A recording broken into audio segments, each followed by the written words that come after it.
Hello and welcome back to this damn full idealistic crusade. This video is a review of the beautiful Warner Archive Blu-ray release from a brand new scan of the 1949 suspense classic The Window from RKO, which is easily one of the most Htichcockian thrillers not made by Alfred Hitchcock in terms of its feel and usage of technique to generate suspense, and is very reminiscent of Rear Window because it's based on a similarly themed short story by the great legendary Cornell Woolrich. So this is very much a film that will feel very familiar to those who have seen Rear Window, as people should, as it's Rear Window, of course. But this film has also been remade and riffed on and frankly ripped off so many times that it does, at least in its setup, feel a little bit familiar. But what is immediately striking is that this is not your typical run-of-the-mill Hollywood studio film of this time period, nor is it a typical suspense film. People who know me being a gigantic lifelong Hitchcock nerd know that I don't throw around the term Htichcockian or Hitchcock light without definitely meaning it. It's unfortunately a label that gets too often used and applied to things that merely are somewhat suspenseful in moments. But here in The Window, you have what is a 73-minute RKO film. It's not a big A film, and it's centered around a child character, brilliantly played by Bobby Driscoll, who apparently had to be borrowed from Disney to make this film. So there are already constraints there that most people might consider keeping it from being an out-and-out suspense thriller to compete with the best of them. But the other factor is that you've got Ted Tetzlaff as the director. Tetzlaff was one of the greatest cameramen in all of Hollywood history, particularly noted for his ability to photograph actresses, and was the preferred cameraman of many great stars, and had worked with Hitchcock multiple times. Most notably, he had shot Notorious in 1946. So when you have someone with that level of experience and that level of visual storytelling already ingrained in them, and you finally turn them loose on being able to direct a film themselves, and especially a very taut suspense thriller that was primarily shot on location in New York and really trying to give a visceral sense of the real landscape and a more realistic setting for the characters in this suspense story that is a very limited number of characters in a single particular area in one New York apartment house. It means that you have a film that is unbelievably stunning in its visual style, in its handling of the cinematic medium, in its usage of image and sound and editing and lighting to convey suspense to incredible degrees. So this film manages to build to just some of the most unbelievably suspenseful moments you'll ever see in a studio film that was not a Hitchcock film. It also helps that you have the same screenwriter who adapted the Woolrich story here, who had already written The Spiral Staircase, which is another of the great suspense films that was not a Hitchcock film. So there's a pedigree in terms of the crew and the primary creative team, and they're working from Woolrich, who was one of the great American writers. So obviously there are going to be Rear Window parallels when you look at the plot, but then on top of that, because it's RKO in the late 1940s, I think there are also parallels to the iconic Val Lewton films, because you have a beautiful musical score by Roy Webb, and one of the cinematographers was Robert DeGrasse, who photographed some of the Lewton canon of psychological horror films that were revolutionary in the 1940s. So as with a number of RKO 1940s releases, I think there's still some vestiges or little influences of the Val Lewton style of imagery mixed with a sort of poetic mood and atmosphere, and trying to get a greater sense of reality into what were supposed to just be little programmer films. So there are those elements here. It's of course based on Woolrich, and it's of course got the Hitchcock influence, because again, especially because Tetzlaff had worked with Hitchcock and again had shot Notorious. But this is still a film you are not prepared for the first time in terms of its overall effectiveness. Only at the very end does it almost sort of end in it's got a feeling of it. The ending is just a little bit pat, it's just a little bit neat. But for a thriller or suspense film of this time, particularly where the lead character is a child, you do have to kind of expect a little degree of that. But getting to that point is definitely a journey, and the actual outcome is very much kept a mystery right until the very end. So the fact that the very, very end of the film is maybe a little perfunctory or not at that same incredible level of suspense that the whole rest of the film has generated is a bit understandable, because at this point, particularly with a child star, I don't think you could obviously really carry off the ending of this film any other way. But again, it remains one of the most incredibly effective suspense films any studio would ever produce. Now, the basic plot is going to seem rather familiar, even if you haven't seen the film, because on one hand, it's very similar in aspects to Rear Window, which of course was based on another story by the same author. But also, this film has been remade several times, as I mentioned, and it's been ripped off so many times, but never has it been done to this degree of effectiveness. And quite frankly, it will never be done again to this level of effectiveness. So, The Window takes place in New York and follows the character of Tommy, who is a little boy played by Bobby Driscoll, who likes to hang around with the neighborhood kids, and he's a very nice kid, but he just has this rather terrible habit of always making up stories and tall tales. And the film is very obviously a version of the Boy Who Cried Wolf story. But it is a habit he picks up and continues to display without even really thinking about it. And this is a continual headache and source of trouble for his sort of exasperated parents, played by Arthur Kennedy and Barbara Hale, who are a working class married couple. And they all live together in a small, cramped apartment in an apartment house in a obviously not high-end section of the city. So you definitely get that working class factor, and that's also underlined by the fact we're introduced to kids playing in just abandoned buildings that are falling apart, and so they're just playing in all the rubble as kids would do at that time. So it really helps that this film was mostly shot on location in New York, so you very much get, in some aspects, almost a bit of a verite style. There's much less of a studio flavor, but we are given enough of their sort of daily routines to see what these people are really like in their day-to-day life, and that unfortunately the parents are sort of stuck dealing with a nice boy, but who continually comes up with stories that get not only himself, but also them into hot water, building to even a point where they have to convince people that they are not actually moving and leaving their apartment and leaving the city. And things come to a head when young Tommy decides he's going to sleep outside on the fire escape, because it's cooler outside, I suppose, and he does this from time to time. But he climbs up the fire escape and sleeps outside the window of the neighbors who live floors above. And in doing this, actually sees what appears to be a murder take place.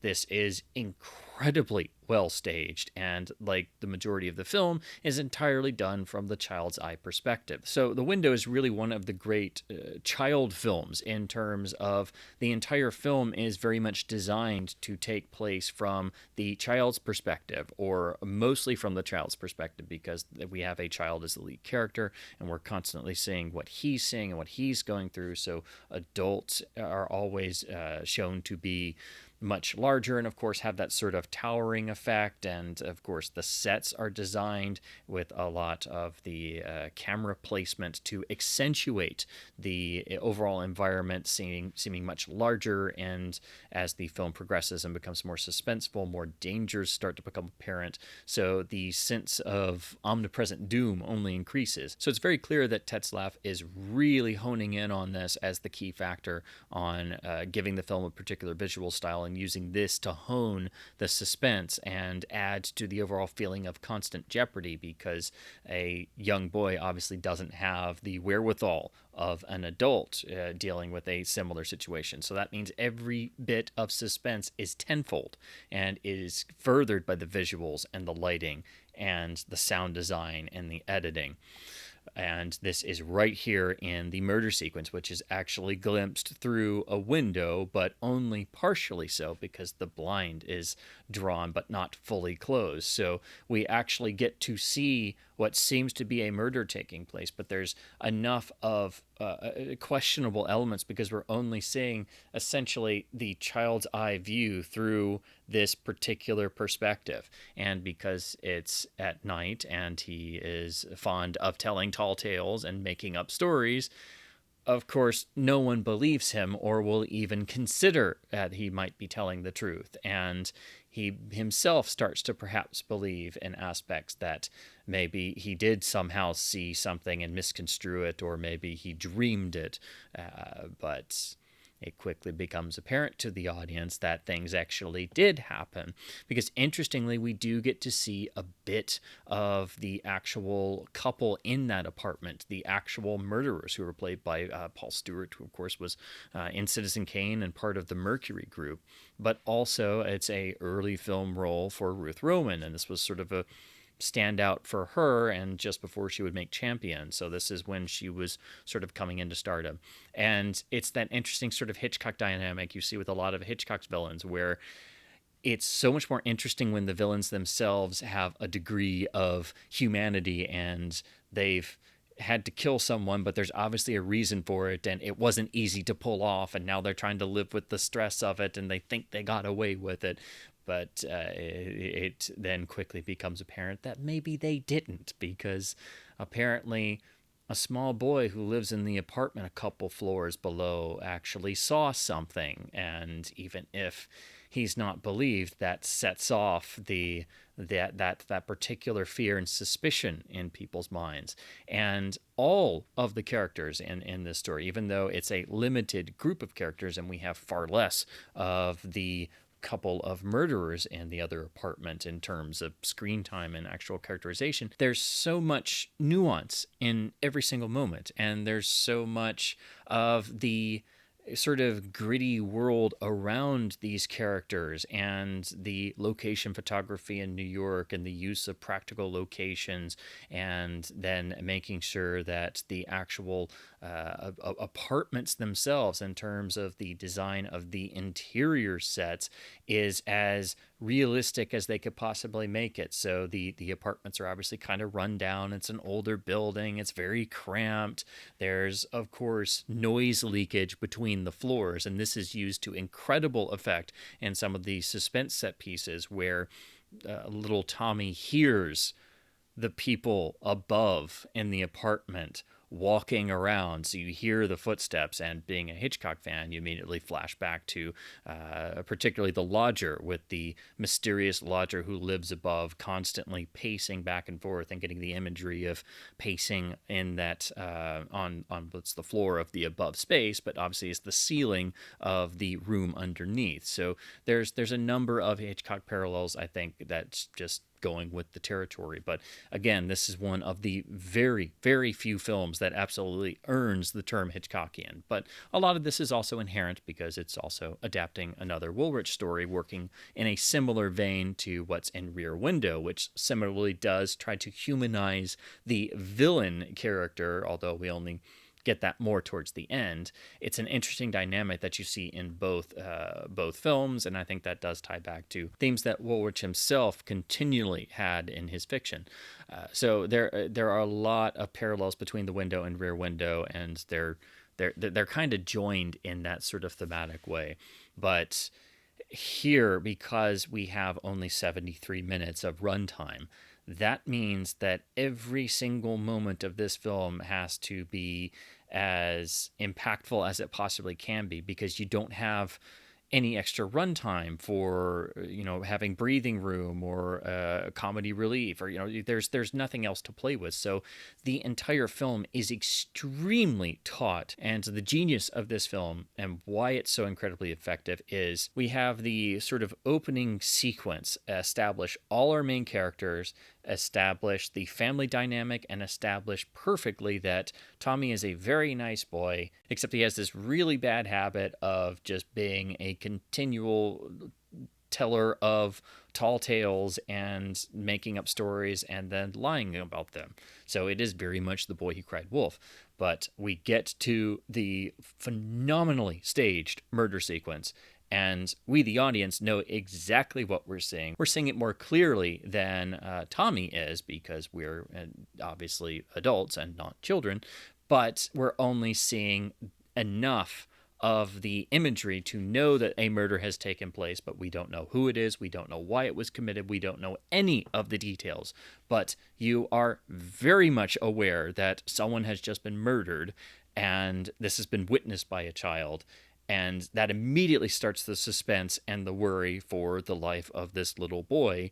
And as soon as that happens, that's when the sort of ticking suspense clock starts, and it never lets up, and it continues to ratchet tension more and more and more and more upwards. Even when little Tommy decides he's not going to pay attention to his parents, and he's not going to say that he made the story up anymore, and he finally goes to the police, and that doesn't go so well. And then the couple upstairs gets further and further and further turned on to what might actually be going on in the apartment below. And then seemingly mundane little things like Tommy's mother bringing him to the upstairs apartment to apologize in person to these people that he's been telling stories about, and what this means for all of the character interactions and all the duplicitous little side glances between the upstairs couple. It is a masterclass in how to stage a suspense sequence. And on top of that, because Ted Tetzlaff is really pushing every single aspect of the cinematic medium here, because you very much get the feeling that he's trying to show that he can direct the hell out of a script, and he does. You get that feeling of this is somebody trying to prove that they can really be a great director and really make a suspense film almost unbearable throughout, in terms of the level of tension that continues to ratchet further and further and further. And it never lets up. That's the most incredible part. And also, because it's only 73 minutes, that means that you basically run all the way up to the limit of the runtime. And only at that point do we have the last, I'd say 3 to 5 minutes where we have that ending that is a little bit of that. I know I said a little perfunctory earlier, but it's almost like it's having to let a little air out of the balloon that's inflated over the course of the film. It's that tension has to dissipate at some point, and it's only at the very, very, very end.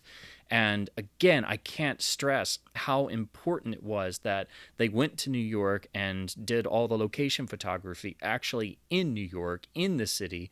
And this gives an incredible verisimilitude to the actual story and the environment. And you really get the sense of this being the working class section of town. And these are people who struggle to make ends meet and who obviously don't really enjoy their lives. And they have to try to find what little moments of levity or happiness that their rather crummy existences allow for. And all Tommy's parents want to do is to have a good night's sleep and be able to be prepared for the next day. So the last thing they need is to be continually exasperated by their child, who they also don't quite know how to deal with his particular issues. So it's an understandable dynamic, and they behave in a relatively understandably normal way, but this becomes unbearable and infuriating to the audience because we're all sitting there screaming because we know exactly what happened. We know there was a real murder that took place, and we know that the actual murderers are starting to catch on that they have a witness in the apartment downstairs, and he's just a little boy. So when they fully put two and two together, this poor little boy is not long for this world. So ultimately, The Window is one of those incredible films that punches so far above its weight that you're just bowled over the first time you see it. It is unbearably suspenseful. It is one of the most suspenseful films ever released by a Hollywood studio. It's one of the agonizingly few films that really earns that Htichcockian label. And there's enough of that sort of morbid dark humor that ties back to Woolrich in a way, but also is very much in the Hitchcock vein. So you can very clearly tell that Ted Tetzlaff did get inspired by working with Hitchcock, and I think he decided to try and apply some of Hitchcock's techniques and things they did on Notorious, for example, here in The Window. But this is one of the great cinematographers of Hollywood history, really swinging for the fences and making an incredible home run as a director. This is a film that you can sit down and study in terms of its technique, and you should, because the technique is just majestic in terms of using the cinematic medium to convey suspense to an incredible degree in the visuals, in the staging, in the blocking of the actors, in the lighting most especially, in the camera setups, in the visual compositions, in the design of the sound, which again harkens back to the Val Lewton films, really focusing more on sound design to generate suspense. This is something Hitchcock would also do, and is here in The Window. And all of this was very atypical of studio films, where the whole concept of sound design was not really something people thought of all that much outside of making sure dialogue was clear. This is one of the classic black and white films that you can show people who refuse to watch so-called older films or anything that's black and white, and within 10 minutes they are completely enraptured and they won't be able to look away. And this frequently has points where any audience member is just practically screaming internally in terms of just wanting to jump through the screen and grab people and be like, don't you know that this isn't a lie? You know, it's like they really did kill a guy upstairs.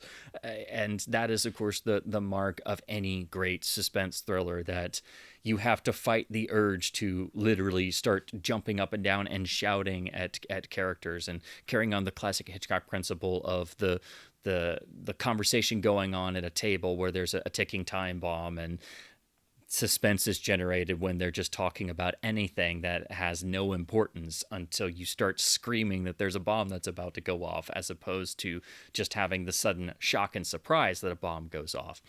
So this is truly one of the absolute Hitchcockian film examples. It is one of the greatest suspense thrillers ever made by a Hollywood studio. It remains just as effective as it was in 1949. It has been ripped off so many times and never done to the effectiveness that it was done here. The entire cast is phenomenal. And of course, Bobby Driscoll for this and another film would actually win an honorary Oscar as young performer. And interestingly, and if you read into the history of this film, Howard Hughes had, of course, taken over RKO and would begin his total dismantling of the legendary studio. But in one of his very dunderheaded ideas, he thought this film wouldn't be successful and nobody wanted to watch a movie about a kid, so they shelved the film for some time, and it was only until he was sort of coerced into releasing it about a year later that it came out and was an enormous both financial and critical success, and was hailed essentially as an immediate classic, which it is. So it's just one of those films that thankfully was not totally screwed up by Howard Hughes at RKO, but so technically that would probably make this a 1948 film, but it's of course 1949 because of that sort of a bit of it being shelved. So now we turn to the Warner Archive Blu-ray release. Now this film has not had a lot of video releases. It's unfortunately not as well known as it should be, because if more people saw this, I think it would at least have a sort of equal standing to The Spiral Staircase in terms of it being considered one of the great suspense films. And this is definitely one of the absolute greatest suspense thrillers that needs a greater reputation and more reverence, because this is an incredible film. So it did have a Laserdisc and VHS release, and then it had a Warner Archive MOD DVD-R of an older master. But here, the archive has done their usual work of getting a brand new scan of original or best surviving elements done, and then presented on a lovely Blu-ray. This means that if you've seen the film before on the previous MOD disc or on rare TCM airings, this will look like a completely different film because Warner Archive will hand things over to Warner's fantastic MPI or Motion Picture Imaging division, and they will do a scan. It's usually a 4K scan, and judging by what we see here, I'm assuming that they were working at least from some, if not entirely, original negative materials, because this is one of the most stunning looking black and white films you can experience on Blu-ray in terms of the incredible visual style being fully supported by a modern high resolution scan of really fantastic elements. So don't even bother with the old Warner Archive MOD disc, which is probably a master done who knows when during the Laserdisc era. This is a staggering film to look at in this presentation. So in terms of the picture quality, this is one of those titles that, again, people who are not into black and white films or who might want to write off black and white films, this is one that will visually just floor them. It is an absolutely staggering visual presentation because the film itself is so incredibly visual and alive and impactful. And of course, it befits it being directed by one of the all-time great cameramen in Ted Tetzlaff. So of course, it's going to be a visual tour de force. And because the visuals themselves are tied into generating the feeling of suspense in a real location, because they shot the film in New York primarily on the actual locations. It's just an incredible blend of stylized visuals, real world streets and locations, and all jammed into a really taut narrative running at a brisk 73 minutes. So the picture being so vivid and highly detailed and just so obliterating the old master on the old MOD disc. It's like seeing the film brand new. So this is very much one of those Warner Archive titles that you can pick up for the picture quality alone. Now, that's not to say that it is not completely free of any damage or original element issues. You might notice every once in a while there's a very, very light mark here and there, or a tiny speck or two. They are very minor, but it's obviously stuff that was inherent to the original source. And also some of the of course, imagery will vary due to there being a great deal of real location practical photography, also quite a bit of night shooting, and then all of the interiors, because we have the different camera angles to and placements, and of course much lower ones to give that child's eye perspective a lot of the time. There's a lot of actual variation in the actual visual design of the film and the lighting, and that is very much reflected in this transfer. So, of course, you're going to see gigantic ranges of light and dark, and especially shadow, because this film is all about the juxtaposition between light and shadow. And there is not one frame of this film that you don't know that one of the great cameramen is on the other side of the camera calling the shots. Of course, on transitions, there are some of those that are a little bit softer because they had to cut to dupe material, where, that's obviously common to any classic era film. There's also one or two spots that did look a bit softer as well, but I'm thinking that's probably tied more to it also being primarily a location shoot, and maybe they might have had to mix in a tiny piece of another element here and there where their primary element was damaged or that had been replaced before in years past. So with any film of this era, that's to be expected, that there might be one or two moments that look a little softer from a different source, or obviously dupe material during a transition or an optical dissolve or a wipe. The only thing I did notice visually that stuck out, and especially on a Warner Archive disc, it was weird to see because usually they're doing their normal excellent maxed out bitrate, which they have done here overall. But there was one spot towards the end where it seemed almost like there was one of those unfortunate moving grain or noise halos around somebody walking into the room in a long shot. But that was so fleeting, and I couldn't tell for sure if my eyes were just playing tricks on me or if it's something that watching a Blu-ray on my Panasonic UB820 upscaled to 4K does, because I do see that every once in a while on certain discs, and I question myself because I can't tell 100% if that's it, or it's somehow because I'm upscaling a Blu-ray to watch on a 4K OLED or something. Another note I wanted to mention is that when you watch this film on a 4K OLED television, because there's such deep black levels and such, I think, really striking differences between the light and dark areas of the frame. And frequently there are dark patches in the image because it is so visually designed in a meticulous fashion to always have dark elements in, I think, most every shot. Unfortunately, watching on OLED, that means you do run into the possibility of hitting issues with the technology's inherent problem of the chroma offshoot or a chroma overshoot, which unfortunately on a lot of Blu-rays does cause issues with noise in the darkest parts of the frame or around near black. So I did see a couple little moments of that when watching this, but that's unfortunately part of the OLED technology. That is not anything to do with this disc or this transfer or how it was mastered, but I did want to point that out for those who do watch a lot of black and white films on OLED. You'll know what I mean, that it's unfortunately a particular pain and issue with OLED technology that is, it doesn't pop up all the time. It does pop up mostly on 1080p Blu-rays instead of UHD titles as much, but it's at its absolute worst on black and white films, especially really good scans where it's a black and white film with a lot of darkness in the image. And unfortunately, I think this is something they didn't really think about when developing the technology, and you will run into it, especially on black and white Blu-ray titles with really good scans of very dark films like The Window. So unfortunately, there are a couple moments where if you're watching this beautiful looking Blu-ray on an OLED television, you'll probably run into some chroma offshoot issues. And then we turn to the audio, which is the original mono mix here in a lossless DTS HDMA presentation. Now, overall, this track sounds very good, of course, limited and a little bit thin and a little harsh on the high end in some of the loudest musical cues, as would be expected from a 1949 RKO film that only runs 73 minutes. But unfortunately, there are some deficiencies in this track, and I don't know if it's the actual original track that was sourced in terms of it having these problems inherent, or something that happened in the mastering on this particular disc.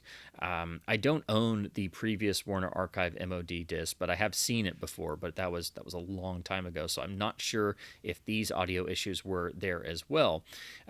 Warner Archive is sort of hit or miss on if, in terms of audio, they don't always do a new restoration of the audio to go along with the picture. Sometimes they do, and sometimes they're just reusing, say, the same track that was on the film's DVD release if it had one. And depending on which approach they take, sometimes it's a audio presentation on the final Blu-ray, which is the biggest improvement and the best we've heard the film because it didn't get an additional noise reduction pass or something. But then other times on one of their newer audio presentations, it's unfortunately had some noise reduction, or they're reusing a DVD source track which already had noise reduction in it. So Warner Archive titles in terms of their audio are still unfortunately like most catalog releases, where you have to dig around and look at old releases because some of them will be astounding and the best we've ever heard, and others will merely be just like an HD upgrade of the DVD audio, and others will not be as good as, say, the old Laserdisc presentation. So I do want to track down the older copies of the film just to check, because unfortunately on this Blu-ray there's a couple, there's obviously a little bit of noise here and there. There's a tick or light pop or two, which is to be expected. But unfortunately there's points where the entire noise floor seems to just cut out and stop at points. And if you have higher end speakers or tower speakers and you're especially listening to the film in a home theater environment, or you've got really good headphones, even though it's an older mono track, you can very clearly tell these points where that happens. And I don't know if that was just damage, or they had to substitute a certain other source for the audio at points, or if it was just, unfortunately, an example of noise reduction that was too heavy-handed. In some of these spots, it does also affect the dialogue. There's a couple points where certain lines of dialogue kind of just sort of dip out in volume, and even some words get a little obscured, and then it just, comes back up for the next line. So again, that could be inherent to the source. I just don't have one of the older releases currently to check, but it was a bit surprising to run into that, because usually the Warner Archive audio presentations are solid, or even if they're just an HD version of what was on the DVD, usually those were solid, if usually it had gone through a noise reduction pass. But it was surprising to run into this, because there's also a couple other moments where there are some thumps in the audio track, and again, in addition to some ticks and pops. But there were just a couple points where it seemed like just all of the noise floor and the hiss under the dialogue, and even some of the dialogue itself, just completely went. So because of the way it actually appeared, and it at least made to think that it's something that's damage inherent to the original element they were using for the audio. That's what it seems like, and none of it's major, but when that particular moment or two happens, I think it is noticeable, but it doesn't detract from the overall experience of the film and the lovely new picture scan. But just be aware that I think the audio source they were working from does have some limitations, in addition to having a little bit of harshness in the high end. And I think there's also a little tiny bit of some inherent distortion on the high end at the very end of the film, when the music is at its loudest and most strenuous, which of course is typical of most classic films. When the music gets at its loudest at the very end, there's usually a little bit of harshness and sometimes some distortion. So I don't know if this was a completely untouched transfer of what audio sources they have in terms of elements, but I'm thinking what I experienced here is just inherent to the source they were working from, that it's apparently got some kind of damage, and that's just all there is. At least that's what it seems like. I could be wrong, but I will try and track down some of the older versions just to check the audio presentations there to see if they have some of those same defects. But overall, it's a pretty healthy sounding presentation, but you will notice there are several defects throughout the runtime of the film, and they are a bit more noticeable and a bit out of the ordinary in terms of what we would expect from an occasional bit of extra hiss or a tick or a pop here and there, or a little bit of light high-end distortion when the music gets really loud or something like that. So just keep in mind there are, unfortunately, what seem to be some source limitations in the audio that sort of rear their head up every once in a while. Now, to talk about the packaging, Warner Archive, as always, has used a beautiful rendering of original poster artwork with the very classy modern archive collection banner. So that is their typical style. Looks fantastic. And we have the Warner Archive traditional black spine with the title logo. The rear has the sort of modernized Warner Archive approach. I actually quite like these, as simple as they are in terms of having just sort of blocks of color with some images in the center. These are nicely done. They're very effective, very easy to read, and I like that they chose a shade of green to sort of match the poster. The interior has the disc, which of course has the poster art on the label. Now, unfortunately, like most Warner Archive discs, there are no supplements on this release, and there were no legacy extras because all there was before was an MOD DVD. It's really a shame, because this is such an incredible classic suspense thriller, and it's so incredibly well made that you would think that some critic would have wanted to contribute a commentary at some point, but unfortunately, the archive really doesn't have the budget to do extras outside of just porting old legacy DVD extras over. But hopefully, at some point, somebody does something for this film, or it gets a better reputation, or maybe somebody writes some articles about it. But it's just a shame there's no supplements on here, because I would love to hear a full critical run through and appreciation of this film, and especially it would be fantastic if there was a great critical commentary track, because I'm not only a commentary geek, and it's also 73 minutes, so it would be a bit easier to convince somebody to do a track for a shorter film. But this film is so incredibly well made and so underrated and underappreciated that some good extras would, I think, go a long way in getting its reputation established as one of the great suspense films. So those are my thoughts on the Warner Archive Blu-ray release of The Window from 1949, which remains one of the great suspense films of all time, and fascinating for all the various aspects surrounding its production, its links to Hitchcock, and most especially to Rear Window. And of course, The Window and Rear Window are obviously almost the same exact title, working on similar themes, both based on short stories by Cornell Woolrich. And of course, Ted Tetzlaff had already worked with Hitchcock on some of Hitchcock's masterpieces. So there's a lot of shared DNA, and the whole concept of a child supposedly witnessing something that he shouldn't have and then being under constant threat while no one believes him is an idea that, of course, goes back to The Boy Who Cried Wolf. But in terms of it having a crime aspect, it's been done to death in various different ways and ripped off so many times, and the film has been officially remade at least 2 or 3 times. Never has this story concept been done as well and as effectively as what you see here in The Window. It is a must-see. It is one of the greatest suspense thrillers that any Hollywood studio ever produced, and is a visual tour de force from Ted Tetzlaff. In terms of it being practically a kid noir in a lot of ways, this has so much of what we look for in film noir in terms of elements and overtones that would classify it as a noir, but here our lead character is a child. So this is essentially a kid noir suspense thriller, mostly shot on location in New York, but it really ratchets that tension all the way up to the max and does not let go until the very end of the astonishingly short 73-minute runtime.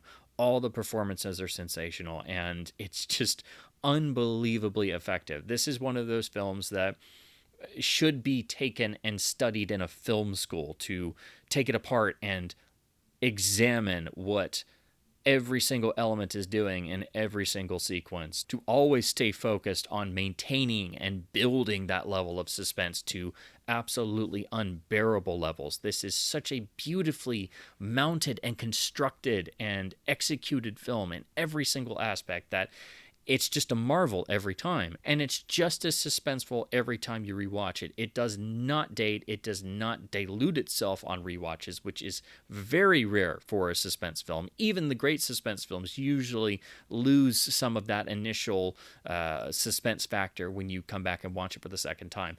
This is one of the rare films that does not do that, because the entire film is practically balanced on a knife edge, or on a cliff edge, or on the edge of a fire escape.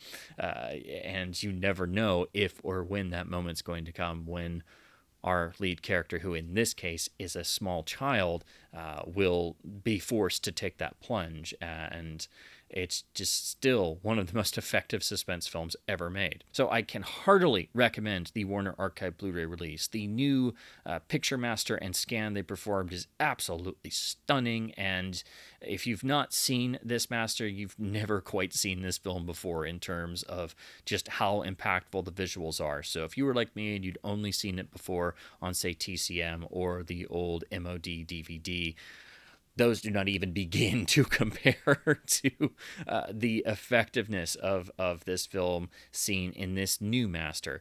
It's a bit unfortunate that the audio issues are there, but again, I think they seem to be tied to just the original element, so that's, of course, understandable, and there's nothing you can really do about that. I do wish this did have some nice new critical extras, but again, that's really kind of outside the Warner Archive's usual operating budget, so we're used to that, but this is one of those films that is such an incredible classic, and when you come to it for the first time, you're just sitting there going, how is this not better known? How is this not heralded as one of the great classic suspense films? It's got the suspense element, it's got the noir element, it's got the practical location element, but it's also for my money, it's also one of the great films about children because the actual lead child character is so realistically drawn and so realistically portrayed by Bobby Driscoll, which is part of the reason why he won a special Academy Award for this film. And that, of course, further links it back to the Val Lewton canon because you start to get a little bit of that flavor of the incredible results he achieved in Curse of the Cat People, which for me is the greatest film made about children and childhood in terms of giving a realistic depiction of essentially child psychology. So for me in this film, Bobby Driscoll is on that very short list of the great child performances in films in terms of realistic depictions of children in actual dramatic situations. And that list is topped for me by the incredible performance of Ann Carter in Curse of the Cat People. So again, I think there's a ton of Lewton parallels you can make, and of course, it's still at RKO. So I do think this is one of the essential Warner Archive titles. This is also one of the titles they've done that is lesser known and lesser discussed, so I hope that this Blu-ray release from a beautiful new scan does encourage more people to pick up this title and actually see this film, and then hopefully tell all your friends about it and spread the news further that this is a really great classic film that deserves a better and wider overall reputation. And again, I think this Warner Archive Blu-ray is a great way to do that, and it's the best way to experience the film, and such a dramatic improvement over all the few versions we've had before that were severely dated older masters that did not begin to fully give you the complete picture of the incredible visual stylization and design of the window, which, of course, all goes back to it being directed by the great Ted Tetzlaff.